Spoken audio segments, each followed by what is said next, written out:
Hello students, welcome back to our YouTube channel Rampur physics वाले। तो पिछले वीडियो में हमने एमसीक्यू से रिलेटेड प्रॉब्लम को देखा हुआ है। इस वीडियो में अब हम लोग असर्शन रीजन बेस्ड क्वेश्चन को देखने वाले हैं। Human I and colourful word से जो रिलेटेड असर्शन रीजन के क्वेश्चन इंपॉर्टेंट हो सकते हैं वो इस वीडियो में हम लोग देखने वाले हैं। तो स्टार्ट करते हैं वीडियो। तो अगर लाइट चैप्टर के आपने जो असर्शन रीजन बेस्ड क्वेश्चन अगर आपने देखे होंगे तो वहाँ पे हमने बताया था पहले कि असर्शन रीजन में पहले क्या करना है। पहले असर्शन और रीजन दोनों स्टेटमेंट को पहले अलग अलग पढ़ेंगे और दोनों में से अगर कोई भी स्टेटमेंट अगर रॉन्ग हो गया तो हमारा कौन सा ऑप्शन हो जाता है, B and C option. B and C नहीं, सी एंड डी, क्योंकि क्या होता है वहाँ पे एक स्टेटमेंट जो होता है सी या डी में कोई एक स्टेटमेंट हमारा रॉन्ग होता है। और यहाँ पे क्या अगर दोनों स्टेटमेंट ट्रू हो जाएगा तो हम लोग क्या करते थे, हम लोग बिकॉज वर्ड का यूज करके हम लोग सेंटेंस को समझने की कोशिश करते थे कि क्या उसका कोई सेंस निकल रहा है। अगर हमारा उस सेंटेंस का सेंस निकल रहा है तो क्या करेंगे, हम लोग करेक्ट एक्सप्लेनेशन उसका मान लेते हैं और ऑप्शन ए पे टिक कर देते हैं।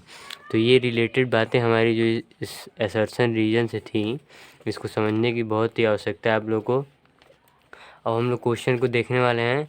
तो पहले तो आप लोगों को ऑप्शन सारा पता होना चाहिए। जैसे ऑप्शन ए क्या होता है हमारा कि if both assertion and reason are correct and reason is correct explanation of assertion. Second option, if both assertion and reason are correct but reason is not correct explanation of assertion. C option, if assertion is correct but reason is incorrect. Option D क्या होता है, if assertion is incorrect but reason is correct. तो ये सारे हमारे option हैं। इसी के आधार पे हम लोग क्या करेंगे, हम क्वेश्चन को पढ़ेंगे, असर्शन और रीजन को पढ़ेंगे और अपने आंसर को मैच कराएंगे ए बी सी डी किसी एक ऑप्शन से। तो ये बातें बिल्कुल समझने वाली थी। तो स्टार्ट करते हैं वीडियो। तो पहला क्वेश्चन जैसे हमारा असर्शन रीजन का दिया हुआ है कि पहला क्वेश्चन देखेंगे, the scattering of longer wavelength of light increases as the size of particle increases. इसका मतलब क्या है कि हमारा अगर वेवलेंथ लॉन्गर है तो लॉन्गर वेवलेंथ की स्कैटरिंग कैसे होती है। जैसे हमारा विबग्योर है, विबग्योर हमारा क्या है, स्पेक्ट्रम है विबग्योर। तो क्या होता है, ये जो लॉन्गर वेवलेंथ है, जैसे रेड की वेवलेंथ क्या है सबसे ज़्यादा, तो इसकी जो स्कैटरिंग होगी वो कब होगी, जब इसके पार्टिकल्स की साइज़ क्या होगी, लार्जर पार्टिकल्स होंगे। लार्जर पार्टिकल्स का मतलब क्या है कि अगर हमारे जैसे इसमें लिखा हुआ है कि the scattering of longer wavelength of light increases as the size of particle increases, मतलब लॉन्गर वेवलेंथ के लिए क्या चाहिए, पार्टिकल की साइज जो होनी चाहिए वो ज़्यादा होनी चाहिए, या फिर जो पार्टिकल जो हैं उनकी साइज़ को इंक्रीज़ करना चाहिए लॉन्गर वेवलेंथ के लिए। तो ये जो असर्शन हमारा दिया हुआ है असर्शन वो हमारा करेक्ट है। अब रीजन पढ़ते हैं। तो रीजन देखिए दिया हुआ है कि larger particles scatter light of all wavelength equally. तो ये देखिए ये भी सही स्टेटमेंट है, क्योंकि हम लोग को पता है, जैसे बातें जो हम लोग को पता है कि लार्जर क्या है, लार्जर पार्टिकल्स जो होंगे वो लार्जर वेवलेंथ को स्कैटर करेंगे और स्मॉलर पार्टिकल जो होंगे वो स्मॉलर वेवलेंथ को, ये दोनों बातें तो हम लोग को पता है, हमने अपने कॉन्सेप्ट में ये दोनों बातें पढ़ा है। लेकिन ये जो रीजन लिखा हुआ है larger particle scatter lights of all wavelength, मतलब अगर पार्टिकल्स की साइज लार्जर होगी तो क्या वो लार्जर वेवलेंथ और स्मॉलर वेवलेंथ दोनों को स्कैटर कर सकता है। तो ये आंसर होगा यस, वो दोनों पार्टिकल्स को स्कैटर कर सकता है।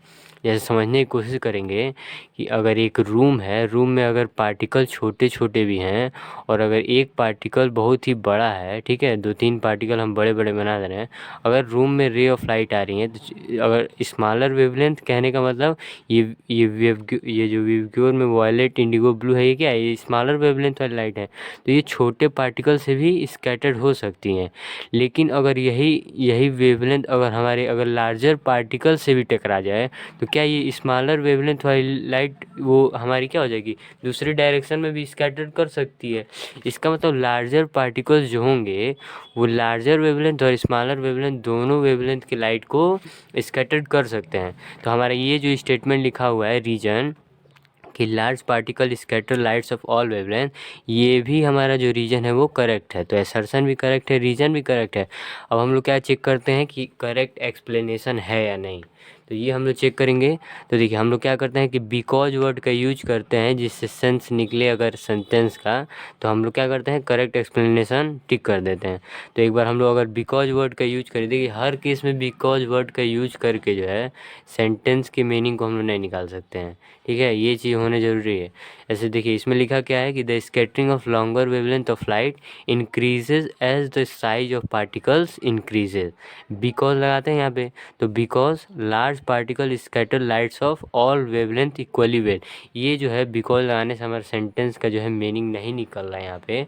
ऐसे असर्शन दिया हुआ है, तो करेक्ट एक्सप्लेनेशन असर्शन का क्या होता है, जैसे असर्शन क्या है कि लॉन्गर वेवलेंथ के जो मतलब पार्टिकल्स होंगे वो लार्जर पार्टिकल से जो है स्कैटर्ड होंगे। तो रीजन क्या होता है कि लार्जर पार्टिकल्स इस डायरेक्टली प्रोपोर्शनल नहीं, मतलब लार्जर, बिकॉज लार्जर पार्टिकल्स क्या करते हैं स्कैटर्ड लार्जर वेवलेंथ। ये अगर रीजन में लिखा होता तो हम लोग टिक करते कि हाँ करेक्ट एक्सप्लेनेशन है। लेकिन यहाँ देखिए दिया हुआ कि larger particle scatter lights of all wavelength equally, मतलब इसका मतलब है कि वो स्मॉलर पार्टिकल्स को भी, स्मॉलर वेवलेंथ वाले लाइट को भी यहाँ पे ऐड कर लिया है, इसीलिए ये हमारा क्या होगा करेक्ट एक्सप्लेनेशन नहीं होगा। तो पहले का क्या हो जाएगा, अगर करेक्ट एक्सप्लेनेशन, अगर असर्शन रीज़न करेक्ट है लेकिन करेक्ट एक्सप्लेनेशन अगर रीज़न नहीं है तो क्या हो जाएगा ऑप्शन बी हो जाएगा। तो यहाँ पे हम लोग ऑप्शन बी को टिक कर लेंगे।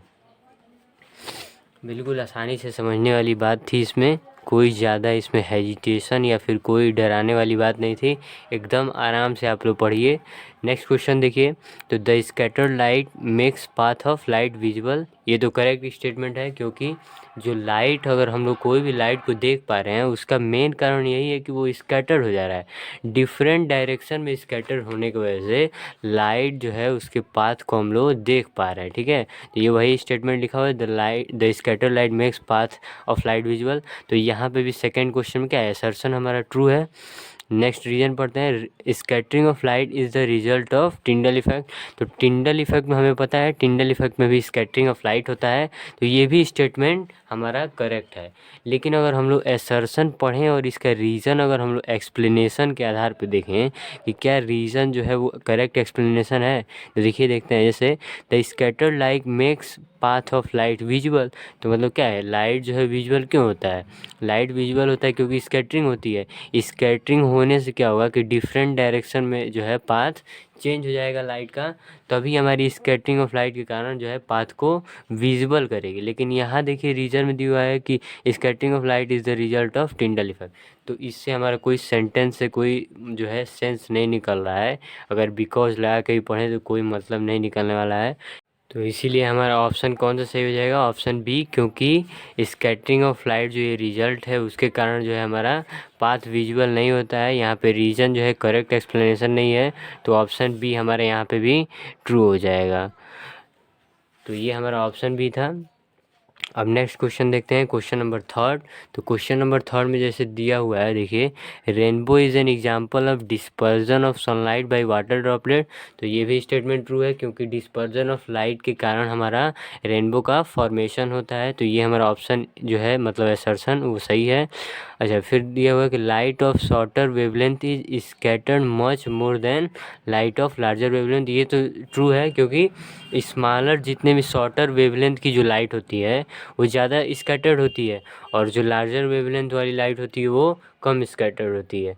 अब ये दोनों स्टेटमेंट तो ट्रू है, असर्शन और रीजन दोनों तो ट्रू हैं। लेकिन अगर हम लोग को पता है कि रेनबो अगर एग्जाम्पल है डिस्पर्जन ऑफ लाइट का, तो उसमें ये शॉर्टर वेवलेंथ का कॉन्सेप्ट तो है नहीं।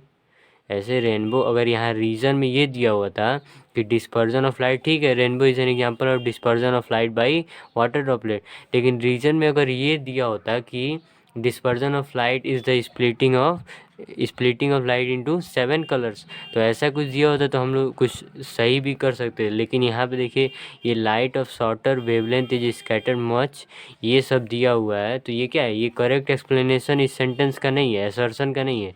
तो ये भी ऑप्शन हमारा कैसा हो जाएगा, ऑप्शन बी हमारा यहाँ पे भी करेक्ट हो जाएगा। नेक्स्ट क्वेश्चन पे क्वेश्चन नंबर 4। तो क्वेश्चन नंबर 4 में दिया हुआ है assertion the rainbow is seen when the sun is behind the observer. ये हम लोग को पता है कि रेनबो का फॉर्मेशन जो होता है वो सन के अपोजिट डायरेक्शन में होता है, या फिर जहाँ ऑब्जर्वर खड़ा है तो ऑब्जर्वर के सामने होगा रेनबो का फॉर्मेशन और ऑब्जर्वर के पीछे क्या होगा, सन होगा। तो यहाँ क्या हो रहा है, rainbow is seen when the sun is behind the observer. तो अगर सन क्या है, पीछे होगा, तभी हमारा जो है रेनबो का फॉर्मेशन दिखेगा हम लोग को। अच्छा, उसके बाद क्या लिखा हुआ है कि rainbow is produce due to dispersion of white light by small rain drops hanging in the air after the rain. ये भी सही है। ये बता रहा है कि रेनबो का फॉर्मेशन कैसे होता है, तो डिस्पर्जन के कारण हमारा क्या होता है, रेनबो का फॉर्मेशन होता है। यहाँ पे रेन ड्रॉप्स क्या होते हैं, पार्टिकल जो होते हैं एयर में, रेन ड्रॉप्स होते हैं, तो वहाँ पे क्या होगा, वहाँ पे रेनबो का फॉर्मेशन होगा। अब दोनों सेंटेंस तो सही है, लेकिन अब हमें क्या करना है, करेक्ट एक्सप्लेनेशन वाले बात को चेक करना है। तो यहाँ देखिए, अगर रेनबो हम लोग को सन के मतलब सन के अपोजिट डायरेक्शन में रेनबो दिख रहा है, तो इसका कोई रीज़न इसमें नहीं दिया हुआ है। ये तो दिया हुआ है कि रेनबो का फॉर्मेशन कैसे होता है, लेकिन अगर जैसे ये सर्सन दिया हुआ है कि पीछे होता है, जैसे रेनबो क्या होता है, रेनबो मतलब सन के क्या होता है, अपोजिट डायरेक्शन में होता है। तो यहाँ पे तो वो चीज़ें नहीं दी हुई हैं कि कैसे अपोजिट डायरेक्शन में होगा। यहाँ पे ये बताया गया है कि रेनबो का फॉर्मेशन कैसे होता है। तो दोनों स्टेटमेंट तो सही है, लेकिन करेक्ट एक्सप्लेनेशन नहीं होने की वजह से ये भी ऑप्शन हमारा क्या हो जाएगा, ऑप्शन बी हो जाएगा। नेक्स्ट क्वेश्चन पे बढ़ते हैं, क्वेश्चन नंबर 5। तो क्वेश्चन नंबर 5 में देखिए दिया हुआ है कि the stars twinkle while planet do not. तो ये हमें करेक्ट एक्सप्लेनेशन मतलब करेक्ट जो है स्टेटमेंट है असर्शन, क्योंकि पता है कि स्टार्स जो है ट्विंकल करते हैं लेकिन प्लैनेट नहीं करते हैं। अच्छा, रीज़न पढ़ते हैं अब। तो रीज़न में दिया हुआ है the stars are much bigger in size than the planets. ये भी हमारा जो रीज़न दिया हुआ वो सही है, क्योंकि स्टार्स का जो साइज होता है, स्टार्स का साइज वो प्लैनेट के जो साइज़ से होता है, प्लैनेट के साइज़ से बड़ा होता है स्टार का साइज़। ठीक है, स्टार का साइज़ प्लैनेट के साइज़ से बड़ा होता है। ये तो हमारा दोनों स्टेटमेंट ट्रू हो गया, लेकिन अब क्या करेक्ट एक्सप्लेनेशन है कि नहीं, ये अब हम लोग देखने वाले हैं। तो देखिए, हम लोग को पता है कि स्टार ट्विंकल करते हैं और प्लैनेट ट्विंकल नहीं करते हैं, ये सही है। लेकिन ये चीज़ जो रीज़न में दिया हुआ है कि स्टार हमारे जो है लॉन्गर साइज़ या फिर बड़े साइज़ के होते हैं प्लैनेट से, ये भी सही है। लेकिन इसमें अगर एक पॉइंट और हमारा दिया होता कि प्लैनेट का जो डिस्टेंस होता है, प्लैनेट एंड अर्थ का जो डिस्टेंस होता है, डिस्टेंस वो स्मॉल होता है, और एंड जो हमारा स्टार होता है और अर्थ के बीच का जो डिस्टेंस होगा वो लार्जर होगा। तो जब लार्जर डिस्टेंस होगा, दूर से कोई भी ऑब्जेक्ट होगा, तो क्या होगा, अगर ये हमारा सेकंड, ये भी मतलब रीजन में लिखा हुआ होता कि जो है प्लेनेट का डिस्टेंस कम होने से क्या होता है, वहाँ पे जो एटमॉस्फेरिक रिफ्रैक्शन होता है वहाँ पे जो ट्विंकल कराने के लिए, तो क्या होगा, प्लेनेट ट्विंकल नहीं करते हैं, क्योंकि वहाँ पे जो एटमॉस्फेरिक रिफ्रैक्शन है वो नेग्लिजिबल होता है। इसीलिए ये क्या होगा, ये ऑप्शन और असर्शन और रीजन तो ट्रू है, लेकिन अगर एक लाइन ये हमारा दिया होता है ये डिस्टेंस से रिलेटेड, तो हम लोग क्या करते हैं, करेक्ट एक्सप्लेनेशन लगाते हैं। लेकिन यहाँ पर अभी करेक्ट एक्सप्लेनेशन नहीं है, तो ये भी ऑप्शन हमारा बी ऑप्शन हो जाएगा। ये लगातार बी ऑप्शन ही आ रहा है। ठीक है, आप लोग देखिएगा ध्यान से, आप लोग समझने की कोशिश करिए क्वेश्चन को। क्वेश्चन नंबर 6 दिया हुआ है higher the refractive index of prism lower will be the angle of deviation. तो आप लोग को जो है ये कॉन्सेप्ट यहाँ पे नहीं बताया गया है, लेकिन ये कॉन्सेप्ट ये जो क्वेश्चन लाया गया इसीलिए ताकि इस क्वेश्चन से रिलेटेड भी जो कॉन्सेप्ट छूटा है हम लोग को वो भी यहाँ पे बताया जा सके। तो देखिए, ये जो 6 क्वेश्चन दिया हुआ है, 6 क्वेश्चन, इसमें लिखा हुआ है assertion higher the refractive index of prism lower will be the angle of deviation. तो ये जो स्टेटमेंट हमारा दिया हुआ है, ये स्टेटमेंट हमारा टोटली रॉन्ग है। आप लोग इसको सुधार कर लीजिएगा, क्योंकि असर्शन में क्या होगी, जितना ज़्यादा रिफ्रैक्टिव इंडेक्स होगा प्रिज्म का, तो एंगल ऑफ डेविएशन भी उतना ही ज़्यादा होगा। अच्छा, ये क्यों होगा, एक बार हम लोग इसको समझने की कोशिश करेंगे। तो मान लीजिए अगर ये हमारा प्रिज्म है, ये क्या होता है, ये एंगल ऑफ प्रिज्म होता है। ठीक है, अच्छा, अगर रिफ्रैक्टिव इंडेक्स ज़्यादा है तो क्या होगा, लाइट की जो बेंडिंग होगी वो ज़्यादा होगी। तो बेंडिंग अगर लाइट की ज़्यादा हो रही है तो क्या होगा, ये हमारी लाइट ऐसे जाना चाहती थी, लेकिन रिफ्रैक्टिव इंडेक्स ज़्यादा होने से क्या हो रहा है, बेंडिंग ज़्यादा हो जा रहा है। तो ये एंगल ऑफ डेविएशन मान लीजिए अगर हमारा डी हो रहा है, ठीक है। तो क्या होगा यहाँ पे जो है डेविएशन का जो एंगल क्रिएट होगा वो ज़्यादा होगा, लेकिन इस केस में क्या दिया, higher the refractive index of prism lower will be the angle of deviation. ये टोटली स्टेटमेंट रॉन्ग है। अच्छा, जब हम लोग को ये पता है कि एक स्टेटमेंट अगर रॉन्ग मिल गया तो हम लोग ऑप्शन को डायरेक्ट टिक कर सकते हैं दूसरे स्टेटमेंट को बिना पढ़े हुए। तो जैसे यहाँ पे असर्शन अगर इनकरेक्ट है तो असर्शन इनकरेक्ट सिर्फ एक ऑप्शन में होता है, तो यहाँ पे ऑप्शन हम लोग डी टिक कर सकते हैं, ये हमारा डी ऑप्शन करेक्ट हो जाएगा। डी तो टिक कर दिए, लेकिन एक बार हम लोग रीजन भी पढ़ लेते हैं। क्या करना है, रीजन में दिया हुआ है कि the angle of deviation is inversely proportional to the angle of prism. इसको आप लोग को याद कर लेना है कि जो एंगल ऑफ डेविएशन होता है ये जो प्रिज्म का एंगल होगा उसके इनवर्सली प्रोपोर्शनल होगा। ये स्टेटमेंट हमारा करेक्ट है, लेकिन असर्शन जो है वो रॉन्ग स्टेटमेंट है, इसको ध्यान में रखेंगे। बढ़ते हैं नेक्स्ट क्वेश्चन पे, क्वेश्चन नंबर 7।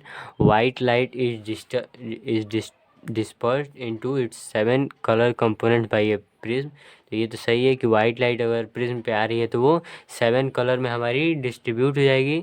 तो ऑप्शन क्या है, मतलब जो असर्शन है वो ट्रू है। तो असर्शन अगर हमारा ट्रू है तो हम लोग यहाँ पे लिख लेते हैं असर्शन हमारा ट्रू हो गया है।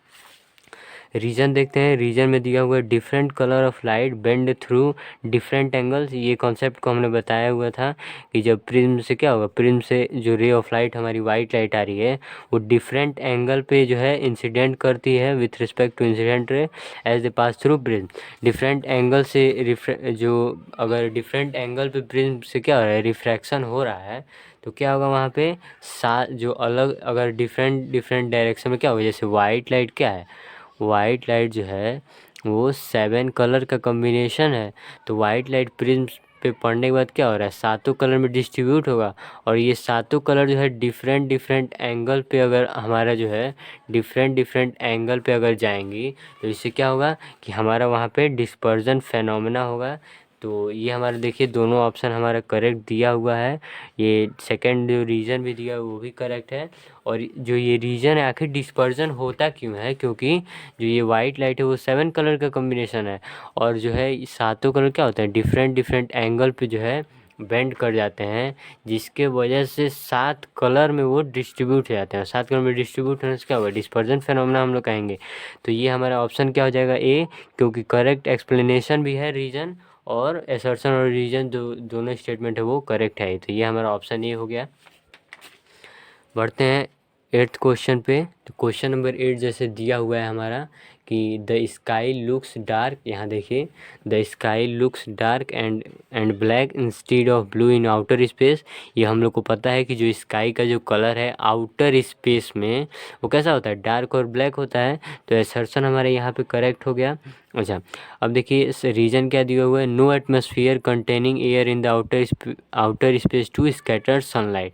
हाँ, तो क्या होता है आउटर स्पेस में क्या होता है, कोई एटमॉस्फेयर होता ही नहीं है। अच्छा, एटमॉस्फेयर नहीं होगा तो एयर के पार्टिकल्स नहीं होंगे, एयर के पार्टिकल्स नहीं होंगे तो मान लीजिए सनलाइट वहाँ तक अगर पहुँच भी रही है तो क्या होगी, वहाँ पे सनलाइट पहुँचने में भी क्या होगा, वहाँ पे कोई भी स्कैटरिंग नहीं होगा, पार्टिकल्स चाहिए स्कैटर होने के लिए।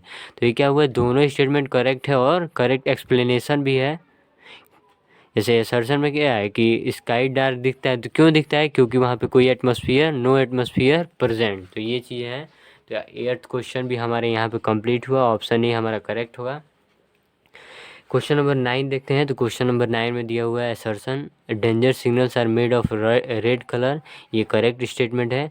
अच्छा, रीजन जैसे दिया हुआ है velocity of light in air is maximum so signals are visible even in dark. अच्छा, velocity of light in air के मीडियम की बात कर रहा है, एयर मीडियम। अच्छा, हमें तो ये पता है कि एयर मीडियम अगर हो रहा है, एयर मीडियम, तो एयर मीडियम में ऑल कलर्स की जो स्पीड होगी वो सेम होगी। तो इसमें जैसे देखिए दिया हुआ है कि रीजन में दिया हुआ है कि वेलोसिटी जो है वो रेड लाइट की जो है ज़्यादा होगी, मैक्सिमम होगी। लेकिन ये चीज़ हम लोग को पता है कि एयर के मीडियम में ऑल कलर की स्पीड सेम होती है। इसका मतलब जो ये रीजन दिया हुआ है वो रॉन्ग है। अगर रीजन रॉन्ग हो जाता है तो हम लोग कौन सा ऑप्शन टिक करते हैं, ऑप्शन नंबर 3, क्योंकि असर्शन तो करेक्ट है ही और रीजन क्या हुआ है, इनकरेक्ट है। तो ऑप्शन नंबर सी हमारे यहाँ पे करेक्ट ऑप्शन हो जाएगा। बढ़ते हैं नेक्स्ट क्वेश्चन पे।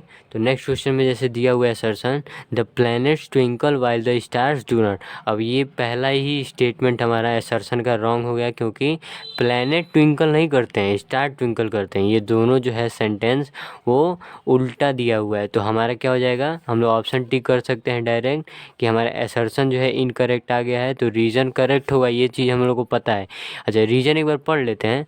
The planet are much closer to earth than the star, ये भी सही है। ये पीछे जो क्वेश्चन मैं यहाँ पे बता रहा था, ये 5th क्वेश्चन में, कि जो एक और सेंटेंस हम लोग को ये जो वर्ड यूज करना है सेंटेंस, ये करेक्ट एक्सप्लेनेशन के लिए। लेकिन यहाँ पे देखिए रीज़न में ये स्टेटमेंट यहाँ पे दिया हुआ है, तो क्या होगा, ये असर्शन हमारे यहाँ पे रॉन्ग दिया हुआ है। तो असर्शन रॉन्ग होता है तो हम लोग क्या लगाते हैं, ऑप्शन नंबर डी। तो ये क्या हो जाएगा, ऑप्शन नंबर डी हमारे यहाँ पे करेक्ट हो जाएगा। ठीक है, क्वेश्चन नंबर 11 पे बढ़ते हैं। क्वेश्चन नंबर 11 देखिए, तो असर्शन दिया हुआ है, a rainbow is always form in the sky just after rainfall in the same direction as sun. तो ये क्या है, ये हमारा असर्शन जो है वो यहाँ देखिए दिया हुआ है सेम डायरेक्शन एज सन। तो यहाँ पे भी असर्शन हमारा रॉन्ग हो गया, क्योंकि रेनबो कहाँ फॉर्म होता है, अपोजिट डायरेक्शन में होता है सन के। तो यहाँ पे भी ऑप्शन हमारा डी हो जाएगा, क्योंकि असर्शन इनकरेक्ट किस में होता है, तो ऑप्शन डी में। अच्छा, एक बार रीजन पढ़ लेते हैं। तो रीजन में दिया हुआ है, water droplets acts like small prism. तो वाटर ड्रॉपलेट क्या होता है, प्रिज्म की तरह एक्ट करते हैं रेनबो फॉर्मेशन में। ये भी कॉन्सेप्ट हम लोग को पता है, कॉन्सेप्ट जो हम लोग पढ़े थे वीडियो में वो बताया गया है। तो ये हमारा भी ऑप्शन डी हमारा करेक्ट हो जाएगा। क्वेश्चन नंबर 12, तो क्वेश्चन नंबर 12 में असर्शन देखिए दिया हुआ है कि true solution particle show Tyndall effect. अच्छा, हमने बताया था कि टिंडल इफेक्ट जहाँ शो होगा वो कोलाइडल सॉल्यूशन होता है, लेकिन यहाँ पे ट्रू सॉल्यूशन दिया हुआ है। ट्रू सॉल्यूशन में तो पार्टिकल के जो साइज होते हैं वो एकदम छोटे छोटे हैं, वो तो आँख से भी नहीं दिखेंगे। तो ये क्या होगा, वहाँ पे टिंडल इफेक्ट शो नहीं होगा। तो लेकिन इस असर्शन में क्या दिया हुआ है कि true solution particle show Tyndall effect. तो ये स्टेटमेंट भी रॉन्ग हो गया। तो पहला स्टेटमेंट अगर असर्शन रॉन्ग हो रहा है तो क्या हो जाएगा, ऑप्शन नंबर डी हमारा करेक्ट हो जाएगा। अच्छा, रीजन एक बार पढ़ लेते हैं हम लोग। The scattering is directly proportional to size of solution particle. हाँ, अगर स्कैटरिंग कब होगा, जब पार्टिकल्स प्रेजेंट होंगे। तो अगर ट्रू सॉल्यूशन में पार्टिकल्स ही नहीं प्रेजेंट होंगे तो स्कैटरिंग नहीं होगा, और जहाँ स्कैटरिंग ही नहीं होगा वहाँ पे टिंडल इफेक्ट ही नहीं ऑब्जर्व होगा। तो रीज़न तो करेक्ट है, क्योंकि स्कैटरिंग ऑफ लाइट के लिए क्या चाहिए, साइज चाहिए। साइज जितना, मतलब साइज क्या है, साइज स्मॉलर पार्टिकल के लिए क्या होगा, हमारा स्कैटरिंग ज़्यादा होगा। तो यहाँ पे भी हमारा क्या है, ऑप्शन डी हमारा यहाँ पे करेक्ट हो जाएगा। यहाँ पे दिया हुआ है कि the scattering is directly proportional to size of solution particle दिया हुआ है। तो साइज जो है जैसे ज़्यादा रहेगी तो क्या होगी, स्कैटरिंग होगी। अगर ट्रू सॉल्यूशन में साइज ही नहीं है, मतलब पार्टिकल्स की साइज बहुत ही छोटी है, तो वहाँ पे क्या होगा, वहाँ पे स्कैटरिंग जो है ज़्यादा नहीं हो पाएगी। तो ये चीज़ है। क्वेश्चन नंबर 13 देखते हैं। Assertion on mid day the colour of sunlight becomes white. ये चीज़ हम लोग को पता है, मिड डे का मतलब आफ्टरनून या फिर दोपहर के समय में सनलाइट को जो कलर है वो कैसा हो जाता है, वाइट कलर। MCQ रिलेटेड जो वीडियो गया है उसमें ये चीज़ हम लोग बताए हैं कि वाइट कलर का ही जो है वो, मतलब सन का जो है वो मिड डे या फिर आफ्टरनून के टाइम पे क्यों होता है, क्योंकि क्या होता है कि वहाँ पे स्कैटरिंग होता ही नहीं है, बहुत ही कम स्कैटरिंग होता है लाइट का। No scattering is cause due to overhead sun, क्योंकि सन क्या होता है हमारे हेड के ऊपर ही आ जाता है, जिसके कारण जो डिस्टेंस होता है अर्थ और सन के बीच में वो डिस्टेंस कम हो जाता है। और वहाँ पे हमारा जो ऑब्जर्वर्स क्या होगा, ऑब्जर्वर के हेड के पास आ जाएगा सन, तो वहाँ पे स्कैटरिंग जो है वो लाइट की बहुत ही कम होगी। तो ये हमारा ऑप्शन ए हो जाएगा, क्योंकि करेक्ट एक्सप्लेनेशन भी है। तो ऑप्शन ए हमारा ट्रू हो गया। क्वेश्चन नंबर 14 देखते हैं। तो क्वेश्चन नंबर 14 में दिया हुआ है assertion, advance sunrise and delayed sunset happens due to atmospheric refraction. तो ये हमारा करेक्ट है कि असर्शन क्या है, मतलब जो सनराइज होता है या फिर जो एडवांस सनराइज हो जाता है और जो डिलेड सनसेट होता है, मतलब जो सूर्य जो है पहले ही हम लोग को दिख जाता है सूर्योदय के बाद, और सूर्य डूबने के बाद भी हम लोग को दिखता है। ये चीज़ें क्यों होती है, एटमॉस्फेरिक रिफ्रैक्शन के कारण होती हैं। तो ये तो असर्शन तो सही है। अच्छा, रीज़न देखते हैं। Sun appears to be raise and can be seen 2 minutes before sunrise and 2 minutes after sunset. तो एटमॉस्फेरिक रिफ्रैक्शन के कारण जो है सनराइज और सनसेट, मतलब एडवांस और डिलेड क्यों होते हैं? क्योंकि सन क्या होता है, थोड़ा सा ऊपर हम लोग को उठता हुआ दिखता है। पोजीशन क्या होता है, थोड़ा सा चेंज होने की वजह से थोड़ा सा ऊपर दिखता है, जिसके कारण ये 2 मिनट का चेंजिंग भी आता है। 2 मिनट सनराइज के समय पे और 2 मिनट सनसेट के समय पे, टोटल कितना हो जाएगा? 4 मिनट। तो असर्शन और रीज़न दोनों सही है। और रीज़न क्या होगा कि सनराइज और डिलेड सनसेट क्यों होता है? क्योंकि सन जो है अपने पोजीशन से जो है दूसरे पोजीशन पे मतलब दिखता है हम लोग को। तो क्या सन अपीयर्स टू बी रेज, क्योंकि उठा हुआ दिखता है सन। तो ये रीज़न भी हमारा करेक्ट एक्सप्लेनेशन हो गया। तो ऑप्शन ए हमारे यहाँ पे भी करेक्ट हो जाएगा। अच्छा, क्वेश्चन नंबर 15 देखते हैं। तो क्वेश्चन नंबर 15 में असर्शन दिया हुआ है, the sun appears red at sunrise and sunset. तो ये हमें पता है कि रेडिश कलर का ऑब्जर्व हम लोग करते हैं, सन का जो कलर होता है सनराइज और सनसेट के समय पे। तो असर्शन यहाँ पे ट्रू हो गया। अच्छा, रीज़न देखिए क्या दिया हुआ है, at the time of sunrise and sunset the sun is at the greatest distance from the earth. हाँ, ये तो सही है, क्योंकि ऐसा जो हमारा जैसे हमारा अगर मान लीजिए ये अर्थ है, तो क्या होता है, अगर ये एटमॉस्फेयर है तो अगर ये हॉरिजन के नीचे यहाँ पे सन होता है तो सन का डिस्टेंस यहाँ से जो है वो ज़्यादा है। लेकिन जो ओवर हेड सन जैसे होता है, यहाँ पे सन आ जाता है तो ये डिस्टेंस कम हो जाता है, जिसकी वजह से स्कैटरिंग तो कम होता है। लेकिन यहाँ पे अगर स्कैटरिंग होगी तो क्या होगी, यहाँ पे स्कैटरिंग ज़्यादा होगी, जिससे केवल रेड कलर ही हमारे तक पहुँच पाएगा और सारे कलर स्कैटर हो जाएंगे। तो रेड कलर क्यों ऑब्जर्व होता है? क्योंकि ग्रेटेस्ट डिस्टेंस पे होता है। तो ये दोनों हमारा सही है और करेक्ट एक्सप्लेनेशन भी है। तो ऑप्शन ए हमारा यहाँ पे भी करेक्ट हो जाएगा। तो अगर आप लोग इस असर्शन रीजनिंग क्वेश्चन के अगर आप लोग स्क्रीनशॉट लेना चाहते हैं तो यहाँ ले सकते हैं। और अगर वीडियो पसंद आया है तो वीडियो को लाइक ज़रूर करें, और अगर चैनल पर नए हैं तो चैनल को सब्सक्राइब ज़रूर करें। और आप लोग को अब और भी वीडियो अगर वन शॉट वीडियो अगर आपको चाहिए अगर human I and colourful world के, तो आप लोग वो भी कमेंट बॉक्स में लिख सकते हैं, वहाँ वीडियो हम लोग ज़रूर बनाएंगे। और दोस्तों से अपने ज़रूर शेयर करें। Thank you.